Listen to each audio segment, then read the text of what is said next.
যাদের দাঁত কালো কালো হয়ে গেছে, অনেক কিছু ব্যবহার করছেন, কিন্তু কোনো রকম ভাবে সেই সাদা দাঁতকে কালো থেকে আর মুক্ত করতে পারছেন না।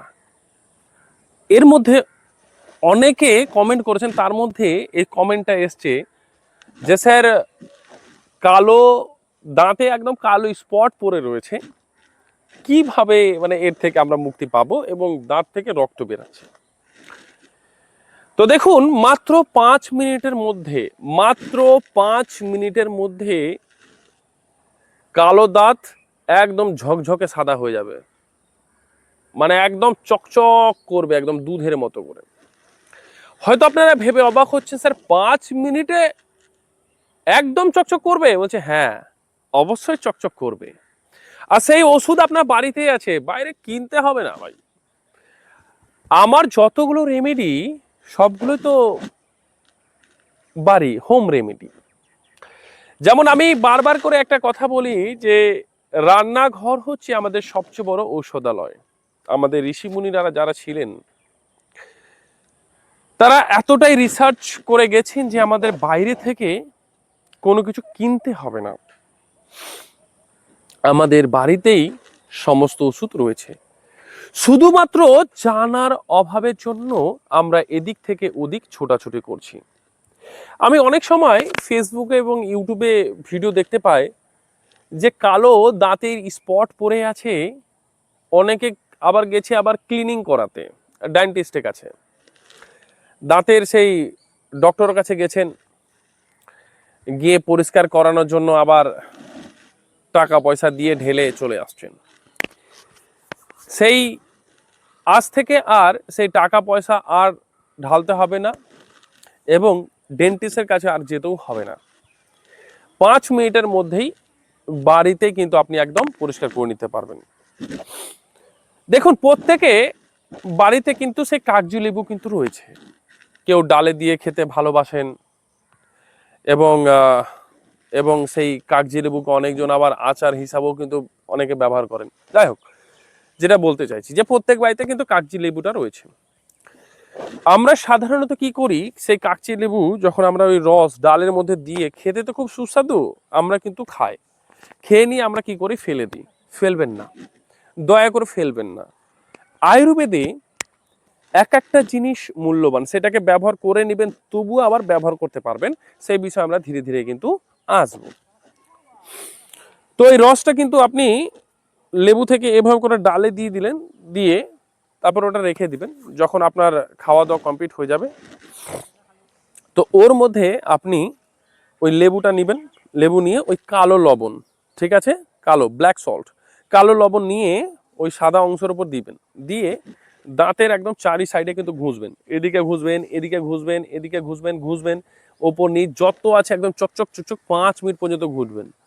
5 মিনিটের মধ্যে দেখবেন পুরো আপনার দাঁত একদম ঝকঝকে সাদা হয়ে গেছে, একদম একদম সুন্দর লাইট কালার হয়ে গেছে, একদম দুধের মতো সাদা হয়ে যাবে আপনার সেই কালো দাঁত, যেটা আপনি গুটকা খেয়ে, খৈনি খেয়ে, যত রকম এই পান মশালা এইসব খেয়ে, গুটকা খেয়ে আপনি যে একদম আপনার সুন্দর দাঁত, মানে দুধের মতো সাদা দাঁতটাকে যে একদম কালো বানিয়ে নিয়েছিলেন, সেটা কিন্তু 5 মিনিটের মধ্যে ঝকঝক হবে।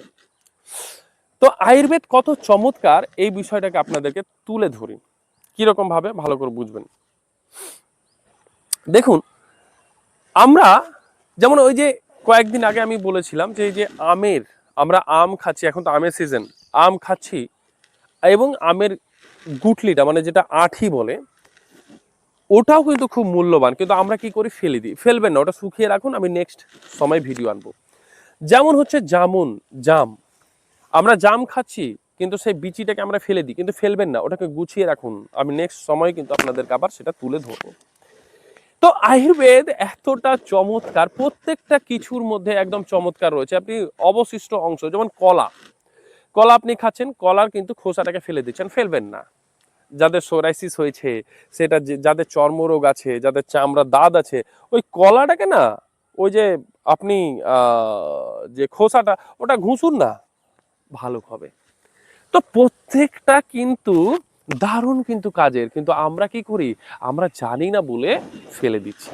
তো একমাত্র আমি রয়েছি যেটা বলি যে রান্নাঘরই হচ্ছে সবচেয়ে বড় ঔষধালয়। বাকি এতজনকে আপনারা ইউটিউবে, ফেসবুকে, ইনস্টাগ্রামে দেখতে পান, কেউ কি সেরকম ভাবে বলে? সবাই তো ওষুধ বিক্রি করছে, সবাই তো বিজনেস করছে, কিন্তু আপনারই ঘরের ছেলে, আপনারই ভাই, আপনারই দাদা, যে আমি কি শিখাচ্ছি, যে রান্নাঘরই হচ্ছে সবচেয়ে বড় ঔষধালয়। তো এই জিনিসগুলোকে দেখে দেখে কিন্তু শেখার চেষ্টা করুন এবং প্রত্যেকটা জিনিসকে কিন্তু আপনারা নোট করবেন। এর মধ্যে যে কমেন্টটা এসেছিল সেটা হচ্ছে যে দাঁত থেকে রক্ত পড়ে। আরে দাঁত থেকে যে রক্তটা পড়ে, কেন পড়ে, বিষয়টা ভালো করে বুঝতে হবে।